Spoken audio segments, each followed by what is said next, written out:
Hello student, मैं Naresh Kumar math bye Naresh sir classes में आपका हार्दिक स्वागत करता हूं। आज फिर से हम एमएससी फाइनल जिसके अंदर हमारे पास पेपर सेकंड चल रहा है विस्कस फ्लूइड डायनेमिक्स ही, और आज इसके अंदर हम यूनिट थर्ड का लेक्चर नंबर 5 ही कर रहे हैं। ठीक है, देखो आज हमारे पास लेक्चर नंबर 5 है। ये वेरी इंपॉर्टेंट लेक्चर है।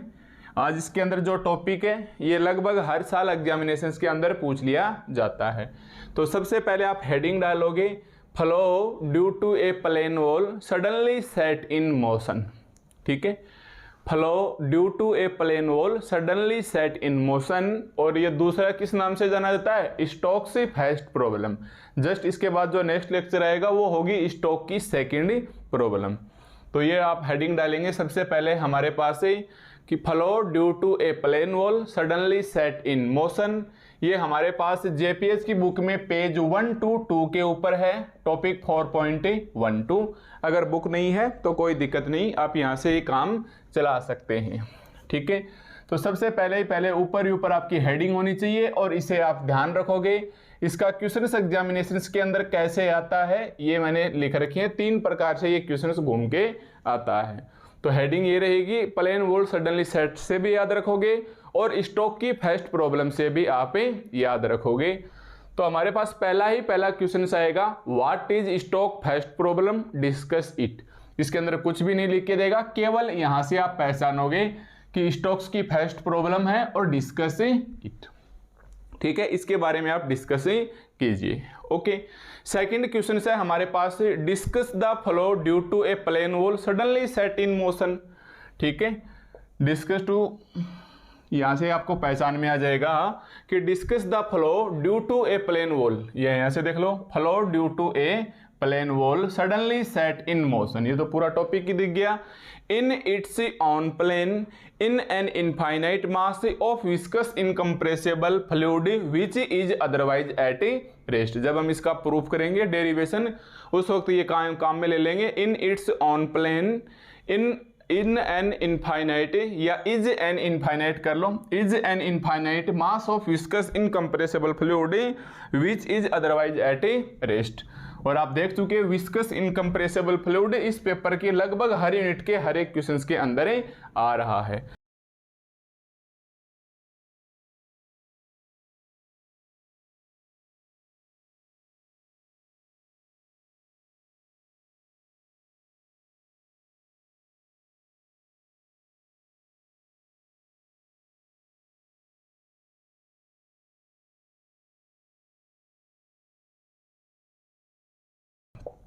ठीक है, और मैंने स्टार्टिंग वाले लेक्चर्स के अंदर ही बता दिया था, जो हमारे पास यूनिट थर्ड है उसके अंदर questions number 5 A B and questions number 6 A and B, और आपको दोनों क्वेश्चंस मिलेंगे।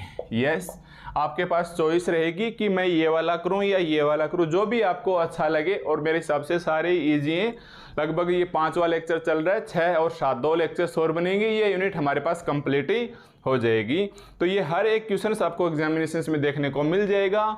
इसके जितने वेरी लगते हैं आप उतने वेरी इंपॉर्टेंट इसे लगा सकते हैं, क्योंकि शायद ही कोई ईयर होगा।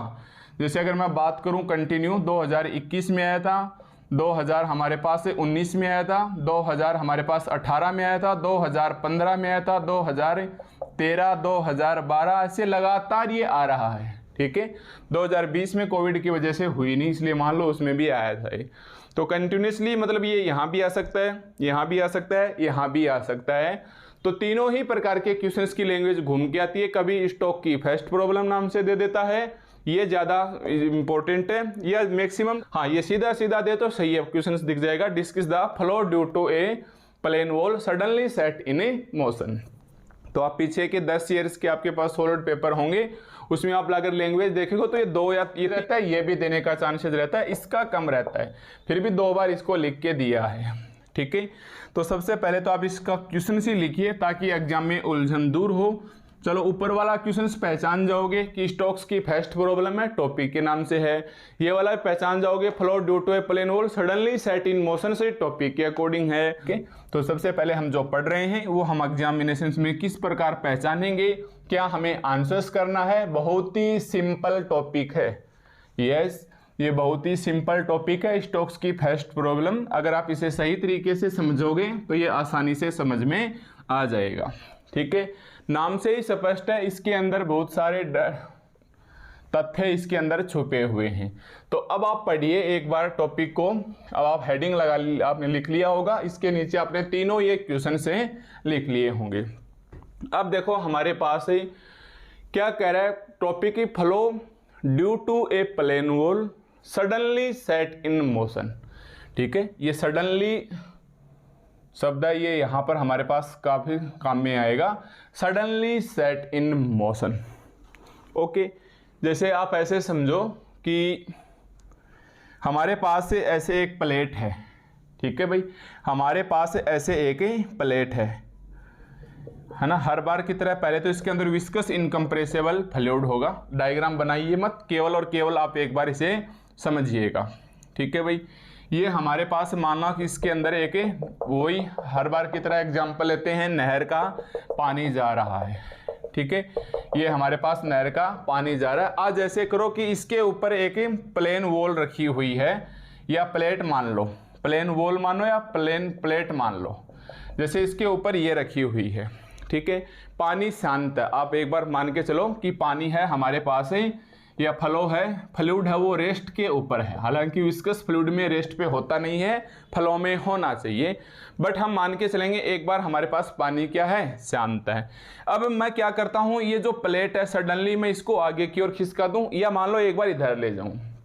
ये इसके ऊपर जो दूसरी प्लेट रखी है मैं सडनली इसको मोशन में ले आया। देखो क्वेश्चन के अकॉर्डिंग या टॉपिक के अकॉर्डिंग प्लेन वॉल होनी चाहिए, हमारे पास प्लेन वॉल होनी चाहिए। फिर इसको सडनली सेट इन मोशन, एकदम से अचानक से लेके जाएंगे तो इसके ऊपर जो पानी भरा हुआ है, समझिए बात को, या फ्लूइड मान लो एक बार कि फ्लूइड स्टार्टिंग में एक बार रेस्ट के ऊपर है। ठीक है भाई, फ्लूइड स्टार्टिंग में रेस्ट के ऊपर है। सडनली आपने इस वॉल को आगे की ओर खिसकाया तो ये किस में आ गया, मोशन में आ गया। फ्लूइड हमारे पास क्या आ गया, मोशन में आ गया। जैसे आप इसको एक एग्जाम्पल से समझो, जैसे माना कि ये हमारे पास एक प्लेन वॉल है। ठीक है, ऐसे खुरदरी नहीं होनी चाहिए कि ऊपर अप डाउन हो जाए। ये ऐसे मानो एक बार थोड़ा सा अगर मैं बढ़ा लेना चाहूँ तो मान के चलो कि ये हमारे पास क्या है, एक प्लेन वॉल है। ठीक है, ये हमारे पास एक प्लेन वॉल है। इसे आप ऐसे समझिए कि ये हमारे पास एक प्लेन वॉल है। ठीक है, अब इसके ऊपर ये हमारे पास एक्स डायरेक्शन से स्टार्टिंग की बात करें, ये हमारे पास प्लेन वॉल है जो इसके ऊपर रखी हुई है, जो इसके ऊपर हमारे पास क्या है भाई, रखी हुई है, और इसके ऊपर फ्लूइड रखा हुआ है। ठीक है, इसके ऊपर हमारे पास फ्लूइड रखा हुआ है। अब मैं क्या करता हूँ, सडनली इसको मोशन में ले जाता हूँ। अब मैं क्या कहता हूँ, सडनली इसको मैं मोशन में ले जाता हूँ, तो इसके ऊपर जो फ्लूइड है वो किसके अंदर आएगा, मोशन के अंदर आ जाएगा। आप इसे एक बार एग्जांपल से ऐसे समझिए। सडनली हमारे पास क्या होगा, सडनली हमारे पास ऐसे होगा। ठीक है, आप देख सकते हैं कि आप ऐसे मान के चलो कि हमारे पास ग्राउंड है, समतल है, प्लेन है, इसके ऊपर हमें खड़े हैं या रुके हुए हैं, मतलब जमीन मान लो अपने ये। अब इसके ऊपर आपने एक प्लेन प्लेट रख दी, प्लेन वॉल मान लो या प्लेन पट्टी मान लो, कुछ भी रख दो। जैसे मान लो हमने क्या रख दिया है, ये रख दिया इसके ऊपर, हाथ के ऊपर मान लो, एकदम सिंपल है। अब इसके ऊपर क्या है, फ्लूइड भरा हुआ है। इसके ऊपर हमारे पास क्या है, फ्लूइड भरा हुआ है। ठीक है भाई, फ्लूइड भरा हुआ, इसको ऐसे कोई जार में ले लो या बर्तन में ले लो ऐसे। ठीक है, माना ये इसकी ही कहानी है, ताकि ये पानी आप अच्छे से इसमें भर सको। अब क्या करता है कि सडनली इसको आगे की ओर खिसका दिया। देखो ध्यान से देखना, सडनली इसको आगे की ओर खिसका दिया तो हमारे पास कुछ इस प्रकार की सिचुएशंस क्रिएट होगी। ध्यान से देखना भाई, हमारे पास कुछ इस प्रकार की सिचुएशंस क्रिएट होगी। इसके ऊपर जो पानी है सबसे ज़्यादा तो ये जाएगा। ठीक है, फिर इसके ऊपर थोड़ा सा हमारे पास कम आएगा, फिर थोड़ा और कम आएगा, फिर और कम और कम और कम। अब इस डायरेक्शन को आप एक्स एक्सिस नाम दे दो, इस डायरेक्शन को आप वाई एक्सिस नाम दे दो, इस डायरेक्शन को आप वाई एक्सिस नाम दे दो, और इस वाली सिचुएशंस को फील करो, इस वाली सिचुएशंस को आप फील करो। ठीक है, शायद आपको समझ में आ गया होगा मैं कहना क्या चाह रहा हूं। एक बार देखो वापस से देखेंगे एक बार, ये हमारे पास सिचुएशन है, आप इस सिचुएशंस को थोड़ा सा फील कीजिए ताकि हम इसकी लैंग्वेज को आसानी से लिख सकें। ठीक है। मतलब आप अब डायग्राम को आप ऐसे बनाओगे, ये एक्स एक्सिस है, ये वाई एक्सिस है, ये एक्स एक्सिस है, ये हमारे पास है वाई एक्सिस है। आप ऐसे बना लीजिए, डायरेक्ट बनाना मत, एक बार केवल समझो। ये ऐसे है, ये हमारे पास इस प्रकार से है, ठीक है, ये हमारे पास इस प्रकार से है। ये हमारे पास ओरिजिन मानो, ये ओरिजिन मानो, और ये हमारे पास वो प्लेट थी जो सडनली है आगे की ओर खिसक गई है। जो प्लेट थी हमारे पास, प्लेट मानो, प्लेन मानो, बिल्कुल सिंपल होनी चाहिए, जो हमारे पास आगे की ओर खिसक गई है, ठीक है। अगर मान लो ये हमारे पास इस प्रकार से खिसक जाए, अगर ये हमारे पास ऐसे है, जैसे ये आगे की ओर खिसकेगी तो सबसे ज़्यादा फ्लो किसके ऊपर पानी भरा हुआ है, इसके ऊपर। मान लो इतना ही हिस्सा है हमारे पास प्लेट का, और ये हमारे पास पूरा ग्राउंड है। मान लो स्टार्टिंग में यहाँ पूरा पानी से ये भरा हुआ है। आप समझिए इस बात को, मैं ऐसे कर लेता हूँ। अब जैसे ही इसके ऊपर पानी भरा हुआ है, जैसे हमने इसको सडनली मूव करवा दिया, एकदम से अचानक से दो चीज़ें निकल के सामने आएंगी। सडनली मूव करवाया है उस वक्त एक तो टाइमिंग का रोल रहेगा, है ना भाई। इसको हमने सडनली मोशन में ले आए, इसको हम क्या लेके आ गए भाई, सडनली मोशन में लेके आ गए। तो कौन से टाइमिंग में लेके आए, एक तो टाइम के ऊपर डिपेंडेंट है, यस, एक तो टाइमिंग के ऊपर डिपेंडेंट है, और एक जैसे ही हम इसको सडनली यहाँ से लेके यहाँ तक मूविंग में लाएंगे, जैसे ही सडनली मूव में लाएंगे, कोई ना कोई तो वेलोसिटी इसको दिया ही गया होगा, है ना भाई। ये इनिशियल कंडीशन है ये, है ना।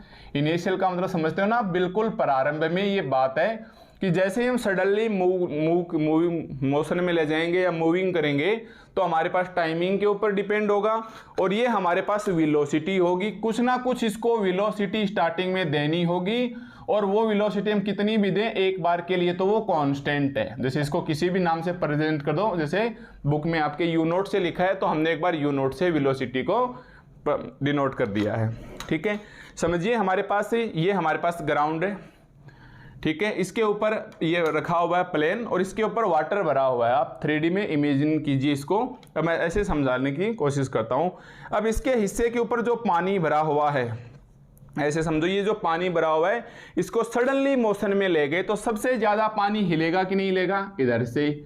फिर इसके ऊपर थोड़ा सा कम असर पड़ेगा, फिर थोड़ा और कम पड़ेगा, फिर और कम करते करते करते करते यहाँ तक ही जीरो सा हो जाएगा, क्योंकि पानी ऊपर तक भरा हुआ है, ऐसे समझिए। और ये मोशन में इधर गई है तो सबसे ज़्यादा पानी अपना प्लेट यहाँ तक लेके जाएगी, इसका थोड़ा थोड़ा असर पड़ते पड़ते ऊपर तक एकदम से कांस्टेंट हो जाएगा, ठीक है। ऊपर से हमारे पास एकदम से ये कांस्टेंट हो जाएगा, जैसा मैंने आपको यूनिट सेकंड में समझाया था।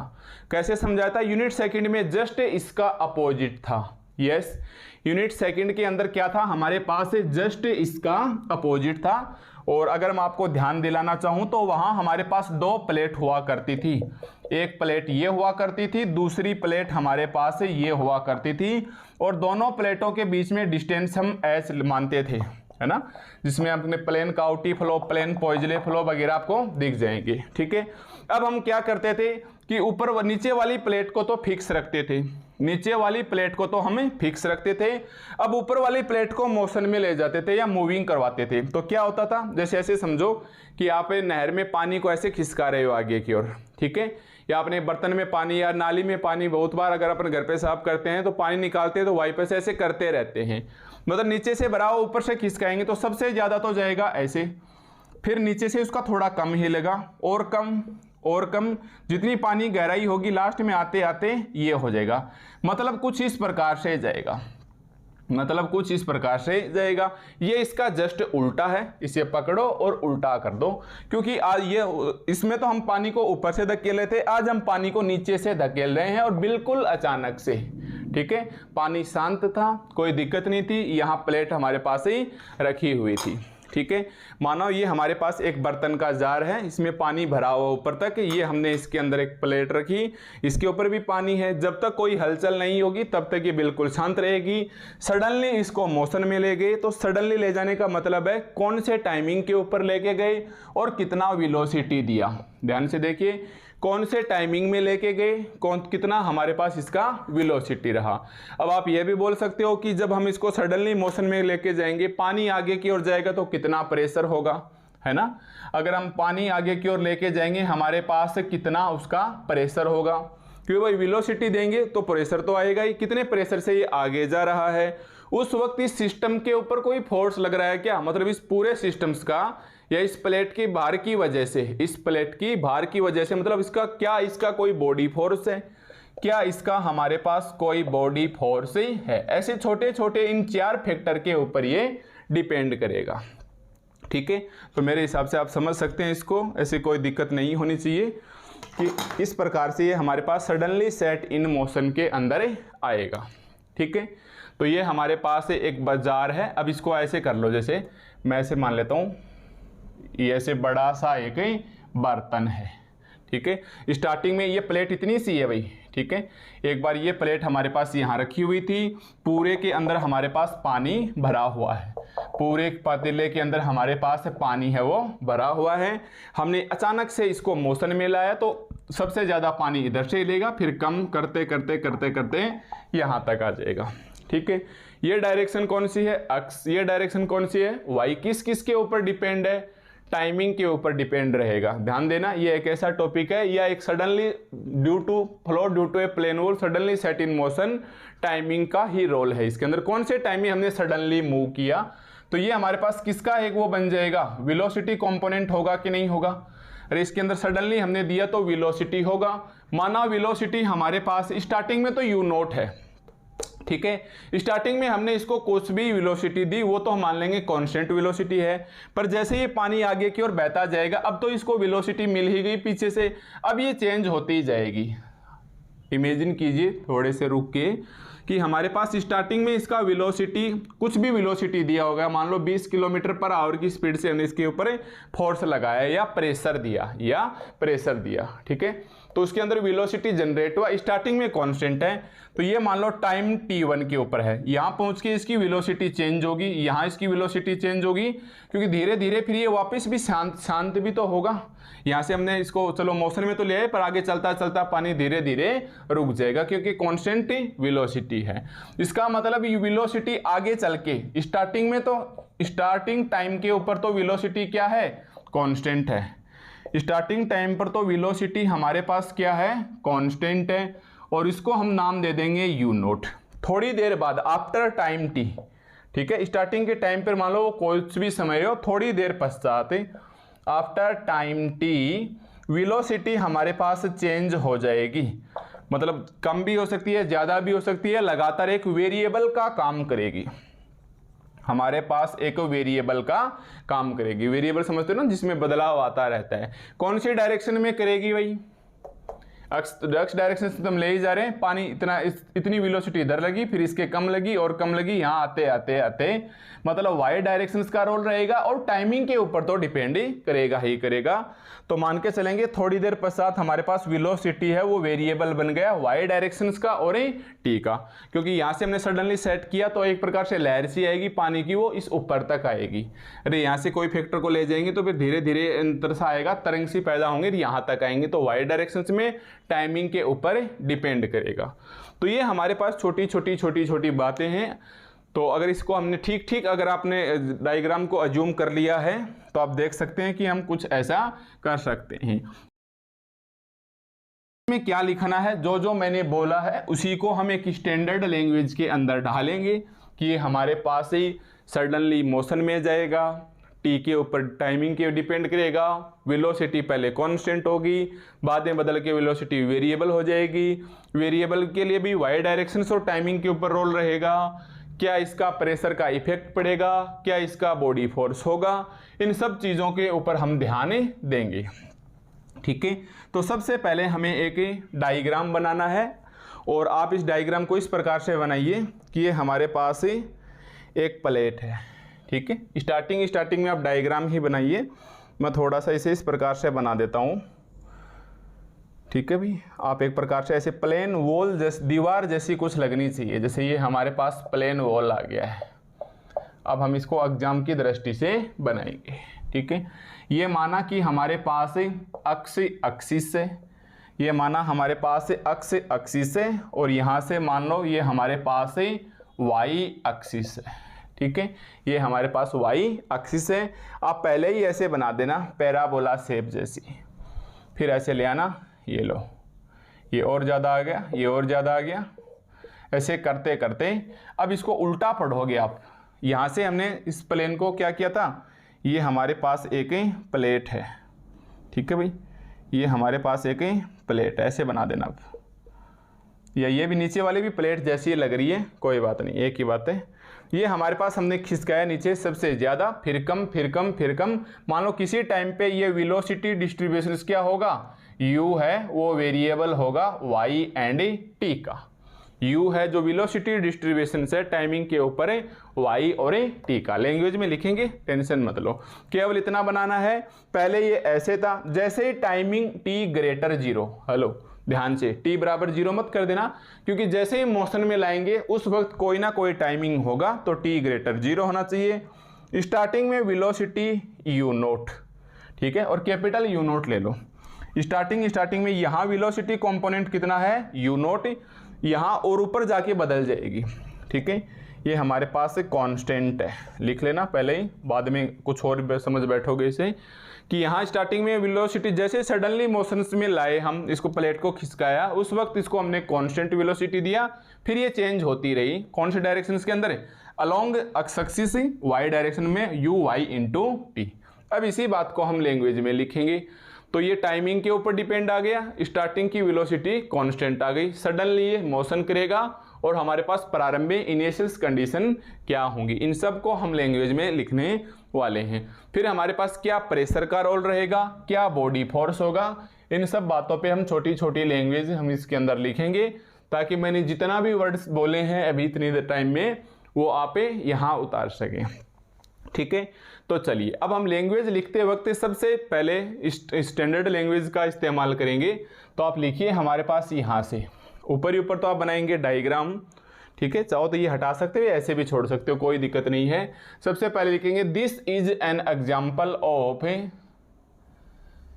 This is an example, this is an example of A unsteady flow, yes unsteady flow, शायद आप समझ जाओ। अनस्टेडी फ्लो का मतलब क्या हो गया, del by del t not is equal to 0। अगर आपको याद हो अब तक आप बार बार स्टेडी फ्लो करते आए हो, और जैसे ही आपने स्टेडी फ्लो किया पीछे वाले लेक्चरों में आपने देखा होगा हमने तुरंत डेल बाई डेल टी को 0 ले लिया, क्योंकि इससे पहले टाइमिंग के ऊपर डिपेंड ही नहीं था।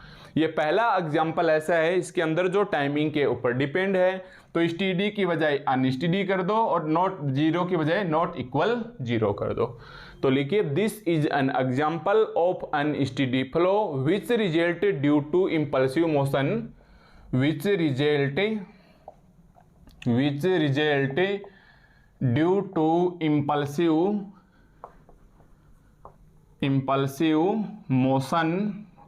मोशन आप समझ जाओगे ना, इम्पल्सिव मोशन से ऑफ ए प्लेट,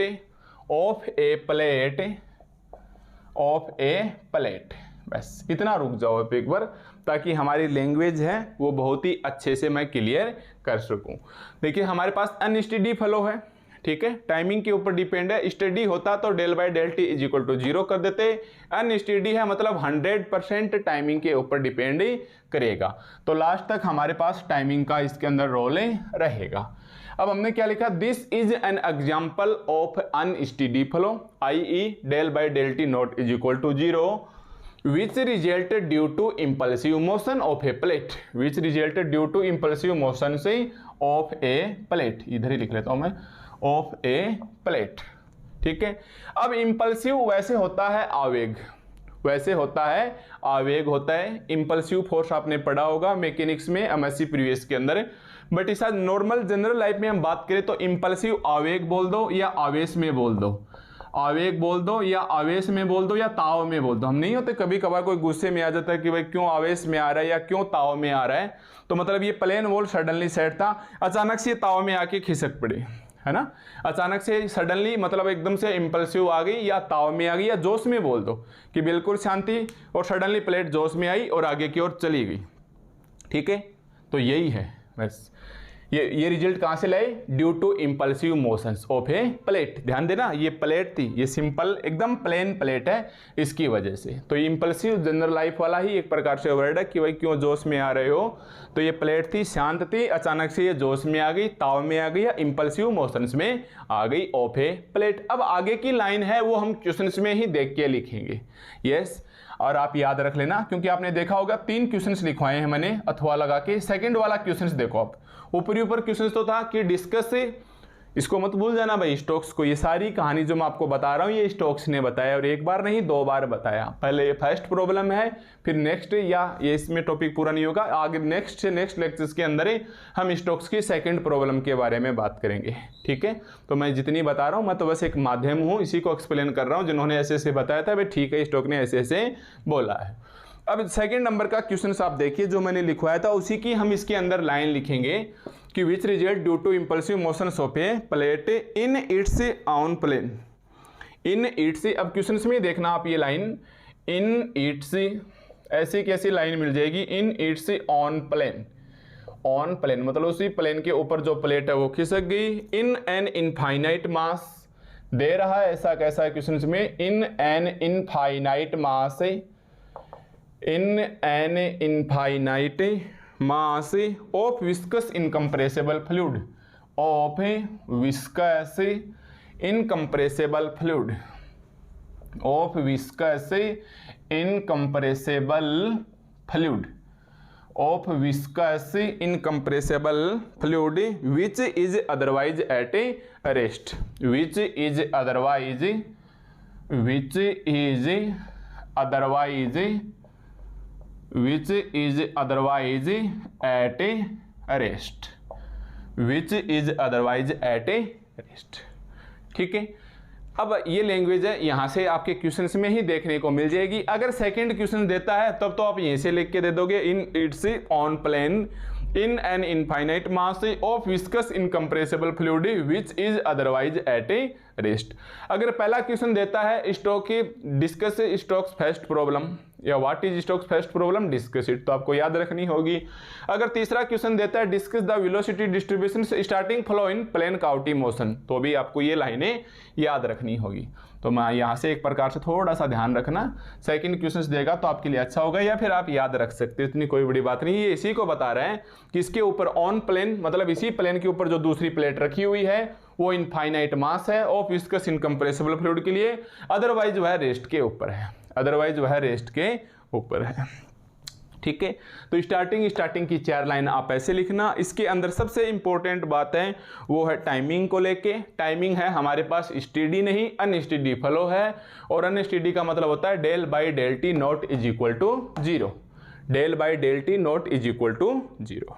ठीक है, तो आप सबसे पहले 4 लाइनें लिखो। अब मैं रफ कर लेता हूं एक बार, ताकि हम स्टेप बाय स्टेप इसके अंदर ही चलते रहें। तो मैं मानते हुए चलूंगा, यहाँ तक आपको किसी भी प्रकार की दिक्कत नहीं होगी। थोड़ा बहुत आप इमेजिन कर सकते हैं 3D के अंदर, मैंने डायग्राम बताया है उसी को बस हम लैंग्वेज के अंदर एक्सप्लेन कर रहे हैं। और ये मैं नहीं समझा रहा हूँ भाई, ये स्टोक्स ने समझाया था, अपन तो केवल आपको बता रहे हैं। ठीक है, उसके बदले में आपसे फीस ले रहे हैं। अब देखो हमारे पास से लेट, यहाँ से देख लो, अब एक्स एक्सिस को देख लो और वाई एक्सिस को देख लो, कौन सी डायरेक्शन में जा रहा है। प्लेन है हमारे पास, स्टार्टिंग में प्लेट है वो किस एक्सिस के ऊपर रखी हुई है, एक्स एक्सिस के ऊपर। तो लिखिए हमारे पास से लेट एक्स डायरेक्शंस, या लेट एक्स एक्सिस, एक्सिस बोल दो, let x axis be taken in the directions of wall, in the direction of in the directions of a plane wall, directions of the wall, ऐसे कर लो of the wall। बिल्कुल graph में स्पष्ट है, रटने की जरूरत नहीं है, लैंग्वेज बुक वाली ही लिखेंगे, बहुत ही स्टैंडर्ड लैंग्वेज मेंटेन कर रखी है कि let x axis be taken in the directions of wall. ठीक है, एक्स एक्सिस के ऊपर ले रखी है, which is suddenly move, comma लगा के लिखना, विच इज सडनली मूव, विच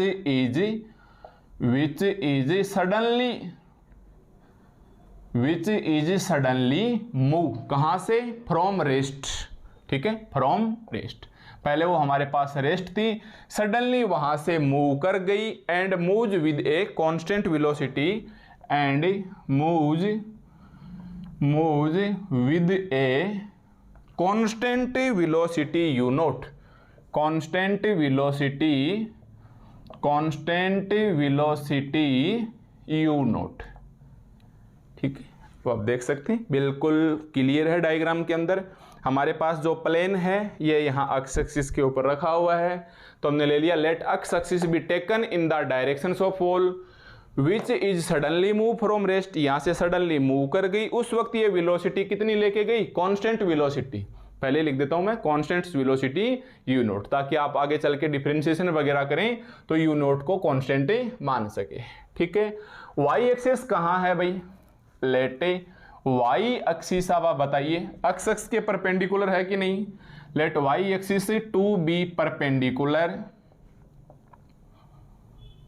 ठीक है, ये हमारे पास क्या है, let y axis to be perpendicular to the plane of wall. इसको इतना ही लिख के छोड़ दो बस, to the plane of wall, to the plane of a wall,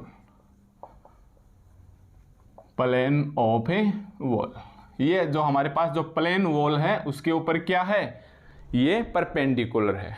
ठीक है भाई, ये हमारे पास क्या है, इसके ऊपर परपेंडिकुलर है। तो let y axis to be perpendicular to the plane of a wall. तो हमने यहाँ दो प्रकार से डिस्कस कर दिया है कि एक्स एक्सिस के ऊपर प्लेट रखी हुई है, सडनली मूव करवाते हैं, पहले रेस्ट पोजीशन पे थी, सडनली मूव के बाद कांस्टेंट वेलोसिटी यू नोट लेके चली जाती है। वाई एक्सिस है वो इसके परपेंडिकुलर है, किसके, अलोंग एक्स एक्सिस के। तो let y axis to be perpendicular along x axis लिखो या to the plane of the wall. Plane of the wall का मतलब ये रही, ऐसे लिख दो, चाहे इसके परपेंडिकुलर या एक्स एक्सिस के। ठीक है, एक हमारे पास ये लैंग्वेज हो गई। तो हमने डायग्राम का मोस्ट ऑफ डिस्कशन कर लिया है।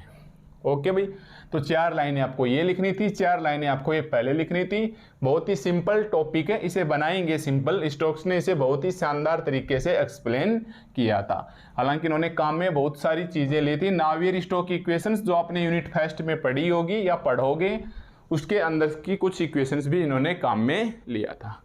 अब मेरे को ये बता दो, आप बताओ तो क्या कि थोड़ा सा इमेजिन करो कि ये हमारे पास से ये फ्लो हो रहा है ना भाई, फ्लो हो रहा है ना इस प्रकार से। ये 2D में है या 3D में है, आप पल भर के लिए सोचिए कि ये हमारे पास 2D में है या 3D में है। तो आपको शायद दिख गया होगा, ये एक्स एक्सिस है, ये वाई एक्सिस का रोल है, तो 2D के अंदर है। ठीक है, जेड होती तीसरी तो हम 3D भी लेते। तो हम क्या लिखेंगे, the motion in 2D, the motion in 2D का मतलब ऐसे या ऐसे लिख दो, 2 डायमेंशनल। ठीक है, चाहो तो आप 2D भी लिख सकते हो। And only non zero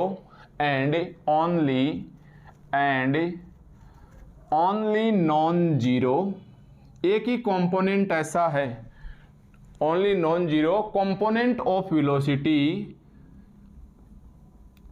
component of velocity, एक ही non zero component of velocity है जिसको हमने u मान लिया। तो लेट ऐसे कर, लेट द मोशंस, या लेट मानने की जरूरत नहीं है ही 2D के अंदर, तो द मोशंस इन 2D या 2 डायमेंशनल से and only non zero component of velocity is u, i.e. The velocity in x directions, i.e. The velocity in x directions का ध्यान रखना भाई, है ये एक्स डायरेक्शंस में, बट कंपोनेंट किसका है, ये वाई एंड टी का। अब आप क्या सोच सकते हो, क्या ये नॉन जीरो जीरो नहीं हो सकती? ध्यान देना, ये जीरो नहीं हो सकती। क्यों नहीं हो सकती?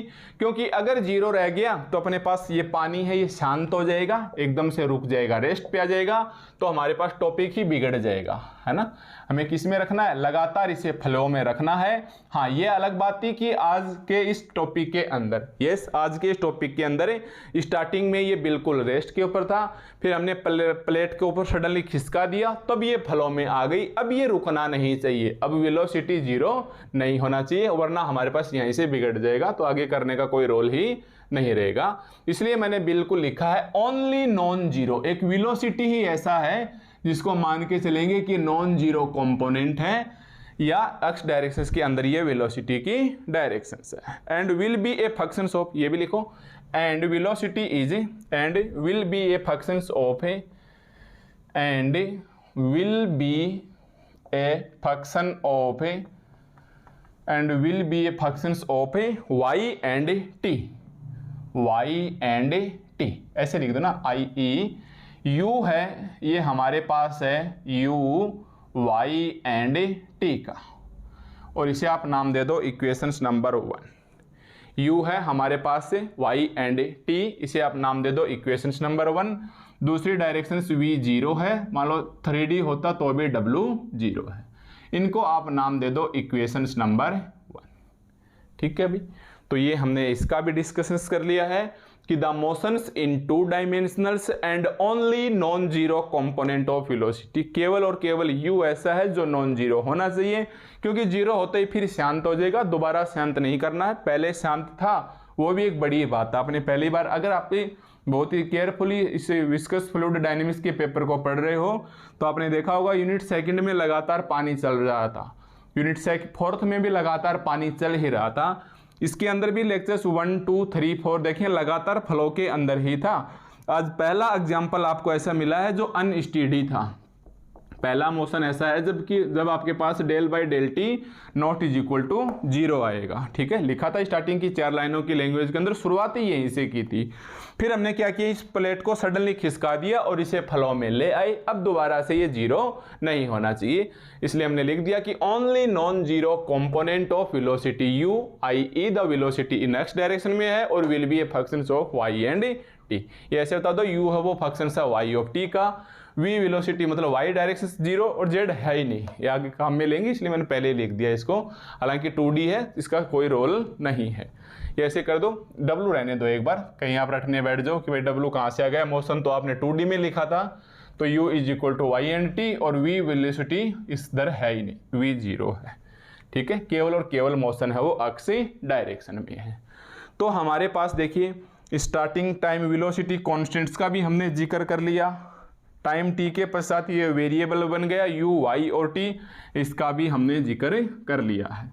अब देखिए हमारे पास एक कहीं ना कहीं क्या इसके ऊपर प्रेशर का रोल रहेगा कि भाई कितने प्रेशर से पानी आगे जा रहा है, फिर इसका बॉडी फोर्स, बॉडी किसका, जो प्लेट आपने रखा था उसका वेट की वजह से जो फोर्स लगेगा उस बॉडी फोर्स को भी हमें देखेंगे इधर। ठीक है, तो मैं एक बार डायग्राम हटा रहा हूं। अब लिखो द प्रेशर इन द, लिखो let the pressure in the wall space, in the wall space is constant। ठीक है, लेट द प्रेशर मान के चलो कि पूरे सिस्टम के दौरान, पूरे सिस्टम में मान लो या पूरे स्पेस के अंदर मान लो, the pressure in the whole space is constant and there are no body force, and there are no body force. ठीक है, हम मान के चलेंगे कि हमारे पास जो प्रेशर है पानी का वो कांस्टेंट है, क्योंकि वेलोसिटी कांस्टेंट वेलोसिटी से लगाया था, तो हमारे पास प्रेशर स्टार्टिंग में तो चलो कांस्टेंट रहेगा, आगे कम ज़्यादा होगा, बट हमने पूरे स्पेस के दौरान इसको कांस्टेंट मानो। ठीक है, प्रेशर्स को हमने नहीं, स्टोक्स ने माना है कि प्रेशर्स को कांस्टेंट माना, और उस वक्त मान के चलो कोई बॉडी फोर्स नहीं है, एवरेजली हमें मोटी मोटी कैलकुलेशन ही करनी है। ठीक है, तो let the pressures in the whole space is constant and there are no body force. ठीक है, ये ठीक उसी प्रकार हो गया, प्रेशर्स को ये नहीं लेगा, ये बोल रहा है कॉन्स्टेंट्स मानो, और ये हमारे पास बॉडी फोर्स है जो एफ एक्स है या एफ वाई है, एक एक्स डायरेक्शन में एक वाई डायरेक्शन, इसको भी ये बोल रहा है कि आप नेगलेक्ट कर दो। ठीक है, स्टोक्स ने इन दोनों को नेगलेक्ट कर दिया। ये ठीक उसी प्रकार है जैसे किसी दुकान के अंदर शाम को जब काउंटिंग करते हैं, भाई आज कितने पैसे आए, तो नोट एक तरफ रख लिए और जो चिल्लर है उसे रहने दो कि इसको काउंटिंग मत करो, बस एक प्रकार से ऐसा ही इसका रोल है। तो लिख दो there is no body force, i.e. एक तो प्रेशर है कांस्टेंट है, ठीक है भाई, एक तो प्रेशर है कांस्टेंट है, and F of x direction मतलब एक्स डायरेक्शन में बॉडी फोर्स 0, वाई डायरेक्शन में बॉडी फोर्स 0।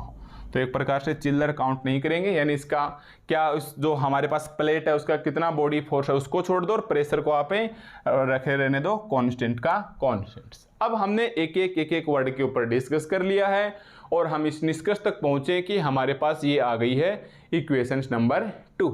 तो आप लैंग्वेज आप देख सकते हैं, डायग्राम आप समझ सकते हैं किस प्रकार से ये डायग्राम हमारे पास एक पैराबोलिक शेप में ऐसे इस टाइप की शेप में बन रहा है। कब वेलोसिटी कांस्टेंट है, कब वेलोसिटी के वेरिएबल्स हैं। बस अगर आप इतना समझ गए तो कोई दिक्कत नहीं। अब आगे प्योर कैलकुलेशंस है, ठीक है। अब चाहो तो आप वीडियो की थोड़ी स्पीड बढ़ा के देख सकते हो, मेरे को ज़्यादा दौड़ाओगे तो समझ में नहीं आएगा कि कहीं आप स्पीड बढ़ा लो और मेरे को जल्दी जल्दी बोलूँ तो, हालांकि ये नेचुरली नहीं है बट फिर भी आपके समझ में नहीं आएगा, इसलिए नॉर्मल स्पीड में रहने देना। अब आप थोड़ा सा स्पीड बढ़ा सकते हैं, वो भी कब, जब आपके पास एग्जाम बिल्कुल पास में आ गए हैं, टाइम कम है तो, ठीक है। तो अब हमारे पास से जो काम की बात थी वो हम ले आए हैं। हमने वेलोसिटी स्टार्टिंग में देख लिया, वेरिएबल में देख लिया, प्रेशर देख लिया, बॉडी फोर्स देख लिया, अनस्टेडी मोशन टाइमिंग के ऊपर डिपेंड होके भी देख लिया है, ठीक है। तो मैं एक बार यहाँ चलो यही ले लेते हैं एक बार कि u इज इक्वल टू, चलो मैं यहाँ लिख लेता हूँ एक बार, इक्वेशंस 1 आप मतलब लिखना, ये है u y और t का variable, v is equal to 0, ये है हमारे पास equations 1। And pressure is equal to constant and body force Fx हो या Fy हो, ये हमारे पास 0 है।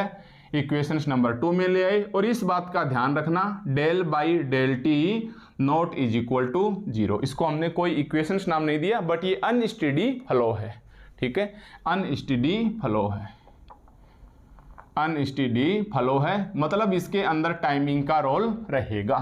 इसके अंदर ये पहला एग्जाम्पल ऐसा है जिसके अंदर टाइमिंग का रोल रहेगा। तो जितनी बात हमारे पास समझने वाली थी वो मैं आपको समझा चुका हूँ। यहाँ तक मेरे हिसाब से विद लैंग्वेज आपको कोई दिक्कत नहीं आनी चाहिए। ये जो हमने डाटा निकाले हैं वेलोसिटी वगैरह के, इनमें भी किसी भी प्रकार की दिक्कत है वो नहीं आनी चाहिए, ठीक है। अब देखो हमारे पास अब पीछे की एक इक्वेशन है जो आपको ध्यान रखनी पड़ेगी, the Navier Stoke equation, the Navier Stoke equation of motion is given by, ठीक है।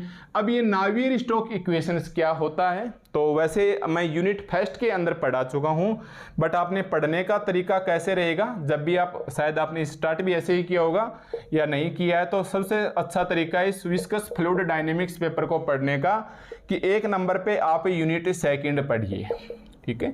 1 नंबर पे यूनिट सेकंड पढ़िए या आपने सेकंड पढ़ी होगी, 2 नंबर पे आप यूनिट फोर्थ पढ़िए, 3 नंबर पे ये यूनिट थर्ड पढ़िए, हालांकि मैं यूनिट फर्स्ट करवा चुका हूँ। 4 नंबर पे आप यूनिट फिफ्थ पढ़िए और फिर आप इसके अंदर फोर्थ पढ़िए, सॉरी फर्स्ट पढ़िए, मतलब लास्ट में पढ़िए इसमें, ताकि सारे डेरिवेशंस आने के बाद ये भी इजी लगे, या उल्टा होना चाहिए, पहले फर्स्ट फिर सेकंड फिर थर्ड फोर्थ, पर क्रम में सेकंड और फोर्थ एक दूसरे से अटैच है, एक में वेलोसिटी डिस्ट्रीब्यूशन है, दूसरे में टेम्परेचर डिस्ट्रीब्यूशन है। इसके बाद आप यूनिट थर्ड पढ़ो, फिर फोर्थ और फिर फर्स्ट। तो जब आपने फर्स्ट पढ़ी होगी, हम फर्स्ट कर चुके हैं, फर्स्ट सेकंड कर चुके हैं, फोर्थ कर चुके हैं, फिलहाल ये थर्ड चल रही है, उसके बाद ये फिफ्थ बचेगी।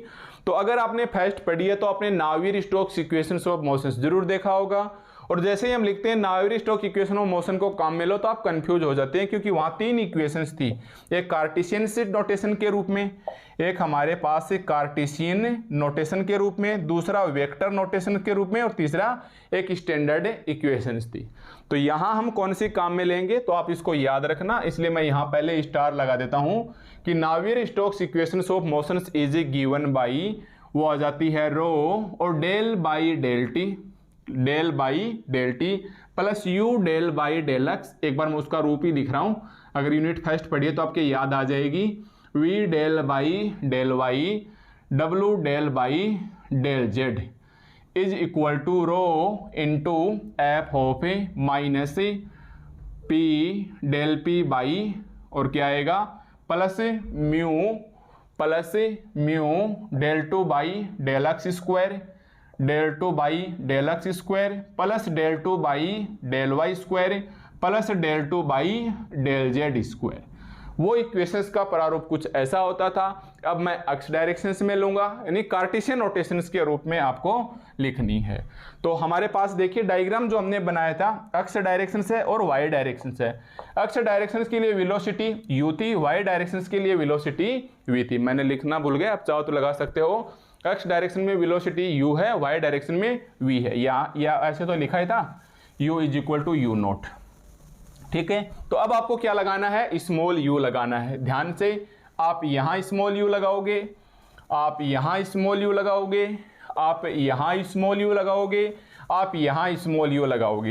एक्स डायरेक्शन में है तो ये एफ ऑफ एक्स लगाओगे, इसका del p by del x करोगे प्लस म्यू डेल टू, यहाँ u लगाओगे, यहाँ भी u लगाओगे एंड यहाँ भी u लगाओगे। यस, यहाँ भी आप u लगाओगे। तो ये आपको नावी स्टोक्स इक्वेशंस ऑफ मोशन, अगर आपने यूनिट फर्स्ट पढ़ी है तो आपको खूब अच्छे से पता है, इसको ज़्यादा सीरियसली लेने की ज़रूरतें नहीं है, आपकी ऑलरेडी याद हो चुकी है। और उम्मीद है कुछ स्टूडेंट्स पढ़ चुके होंगे या कुछ थर्ड के बाद आप फर्स्ट पढ़ लियो। ठीक है भाई, थर्ड के बाद आप एक बार फर्स्ट ही पढ़ लियो, ताकि आपको इस पेपर में किसी भी प्रकार की दिक्कत नहीं आए और आप अच्छे से अच्छे मार्क्स ही लेके आए। ठीक है, अब हमारे पास सिंपल सी है, वैल्यू रख दो, इसको आप नाम दे दो इक्वेशंस 1 2 3 के। 1 2 के बाद इक्वेशंस नंबर 3 हम लिखेंगे सिंस मोशंस इन 2D, है ना भाई, सिंस फ्लूइड मोशन या फ्लो इन 2D, या सिंस मोशंस इन, ऐसे लिखो, सिंस मोशंस इन 2D नहीं लिखोगे तो भी चल जाएगा। So del by del z is equal to 0, del two by del z square is equal to. ठीक है, इसे आप नाम दे दो इक्वेशंस नंबर 4। नहीं लिखोगे तो पता है 2D में है डेल बाई डेल जेड 0 और del two u by del z square भी 0। अब लिखो now from equations 1 2 3 and 4, now from equation 1 2 3 and 4, कैसे भी कर दो, सब वैल्यू उठाइए और इक्वेशंस नंबर 3 में रखिए। क्या आ जाएगा भाई, ये रो, क्या डेल बाई डेल टी 0 है, ध्यान देना, नहीं, del by del t not is equal to 0, otherwise हम यहाँ इसको 0 कर देते जैसा लेक्चर 1 2 3 4 में यूनिट सेकंड और फोर्थ में किया था। तो इसे ऐसा कैसा रहने दो, del u by del t, ठीक है, प्लस यू, और यू भी देख लो साथ साथ, यू किसका वेरिएबल है, वाई और टी का, साथ साथ ये भी लिख लो u वेरिएबल है y और t का, क्योंकि हमने लिखा है ना 1 भी काम में, 2 भी काम में, 4 भी काम में, 3 में, तो ऐसे लिख देना 1 2 3 4, u की जगह हमने लिख दिया u y इंटू टी। ठीक है, थोड़ा मैं स्टैंडर्ड तरीके से लिख लेता हूँ, हालांकि आप समझ गए क्या लिखना है हमें, del by del t u y और t का वेरिएबल है, प्लस u y और t का वेरिएबल है, del u by del x, y del by del x, ठीक है, प्लस v है हमारे पास 0, देखो v है हमारे पास ही 0, इसलिए इसको लिखने की जरूरत नहीं है, मैं डायरेक्ट यहाँ क्या कर देता हूँ 0, plus del by del z, ये देख लो डेल बाई डेल जेड 0, यह मोशन 2D में है तो डब्ल्यू भी क्या होगा 0, या डेल बाई डेल जेड क्या है 0 है, rho into f of x, f of x देखिए बॉडी फोर्स है 0, एफ ऑफ एक्स क्या है बॉडी फोर्स है 0, minus del p by del x, minus del p by del x, p क्या है अभी वहां प्रेशर था, तो प्रेशर हमारे पास क्या है कांस्टेंट, देख लो लिखाया था मैंने लैंग्वेज में, पी प्रेशर है, प्रेशर क्या है कांस्टेंट, तो इधर हम लिखेंगे ये प्रेशर हमारे पास कांस्टेंट है, यहां तक आ गए, प्लस म्यू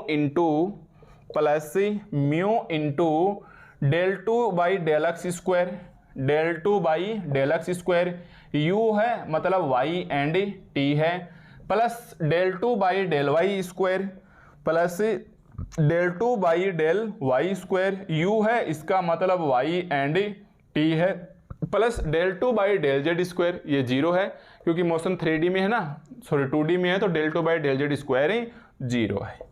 तो ये हमारे पास इक्वेशंस 1, 2, 3 एंड 4 काम में लेने के बाद हमारे पास इक्वेशन से कुछ इस प्रकार से आ गई है।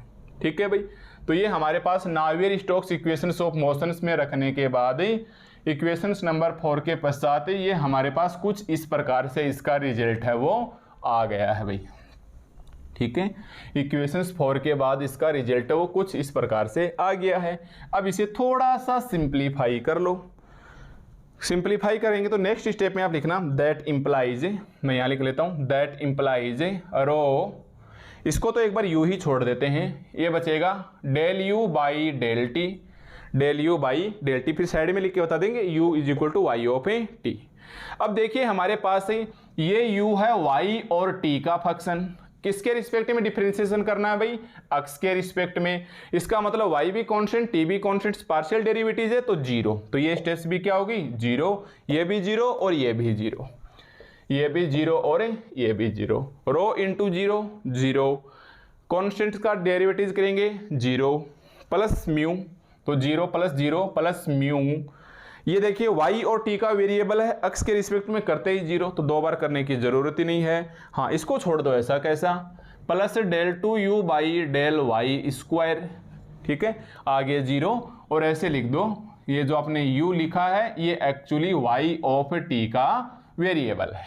ठीक है, ये जो स्मॉल u लिखा है, स्मॉल u ये y ऑफ t का वेरिएबल है। ध्यान देना ये म्यू है, ये हमारे पास ही म्यू है, बुक से ये सिंबल समझ में नहीं आएंगे, ये न्यू है, ये v है, बुक में ऐसे है, ये न्यू है, ये v है, ये म्यू है, ये u है।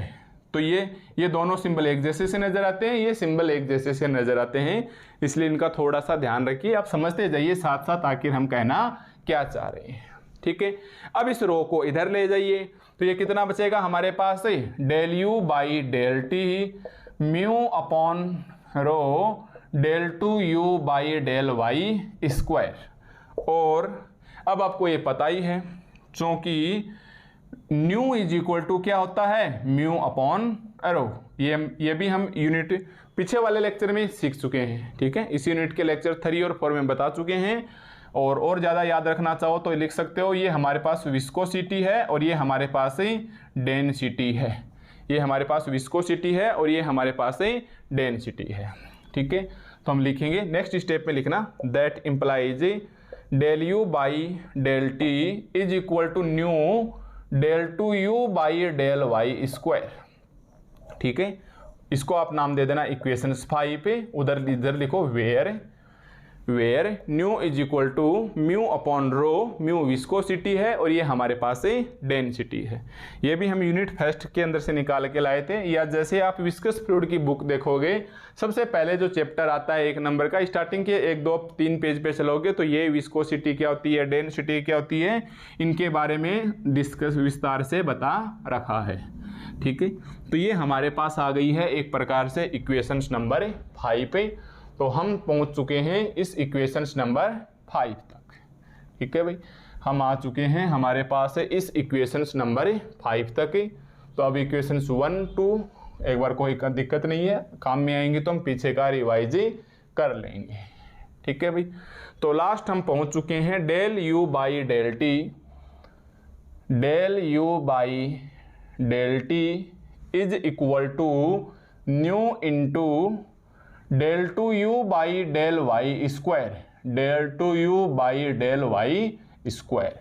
और ये है हमारे पास इक्वेशंस नंबर 5, ये है हमारे पास इक्वेशंस नंबर 5 और लिख देना इक्वेशंस 5 के साइड में वेयर u है, ये वास्तव में u y इंटू टी का वेरिएबल है, ये u है, ये वास्तव में y इंटू टी का वेरिएबल है इक्वेशंस 1 के अनुसार से, और न्यू है